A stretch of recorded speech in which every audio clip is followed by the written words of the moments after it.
You may have to spend a little more at your favorite online retailer. The Senate has passed the Marketplace Fairness Act. Next up is the House. The bill allows states to collect sales tax on all online purchases. First and foremost, it means more revenues for the state and a tax increase for you. It also, at least some say, helps to level the playing field for bricks and mortar retailers who have long complained that their online cousins have an unfair advantage. Now, we're going to talk about that right now. We're going to talk with Jonathan Johns from our own local retailer, Overstock.com. He's the senior executive there. He's done it all, built the place, and getting ready to be vice chairman of the board.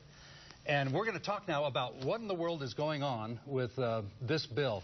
The next step, as we just said, is in the House of Representatives. The Senate, everyone assumed the Senate would pass it. Everyone's saying President Obama will sign it. He said it. What's going to happen in the House? I think the House is going to take a good long look at this bill. The Senate rushed it through, didn't study it at all. The Speaker of the House and the chairman of the committee that will review it have both said they're in no hurry to pass it. They want to study it, look at the flaws, try and fix those. So I think we're a long way from having this be reality. Flaws, you said. What flaws do you see in this bill? You know, it's not simple for online retailers or catalogers to collect sales tax. We have to know the taxing vagaries of almost 10,000 taxing jurisdictions. Those need to be simplified, and the states need to follow that simplification.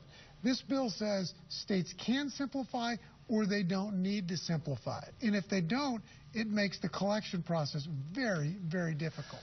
Because it's not just a sales tax for the state, but there are individual counties and cities that add on their own sales tax, so it varies from, say, Salt Lake City to Sandy to American Fork to Santaquin. You're all paying at a different rate, and you would have to know that for every county or every city in every state in the union. Different counties, different municipalities, and they all treat the same products differently. On top of that, some will have tax holidays for back to school, so if we charge sales tax on a sweater that we send somewhere during a back-to-school sales tax holiday, we've then broken the law. It's hard to follow all these laws. Congress needs to make it so that states have to simplify, not so that they have just the option to simplify. Well, and I know you don't deal with food, do you? But I'm thinking of like a Harry and David that does a pretty good online business. In some states, food is taxed. In other states, it's not. Sometimes they tax prepared foods. Sometimes they don't tax the food, they'll say, that you would buy in a grocery store. That's not prepared like from a restaurant. We sell gift baskets. If those gift baskets have a Snickers in them, it might be treated as a candy in one place and taxed one way, but because a Snickers has peanuts in it, it might be as a food in another taxing jurisdiction. It's very complicated. If you take 10,000 taxing jurisdictions by the almost 1 million products that we sell, that multiplication turns into a big knot of complexity. One more thing, quickly.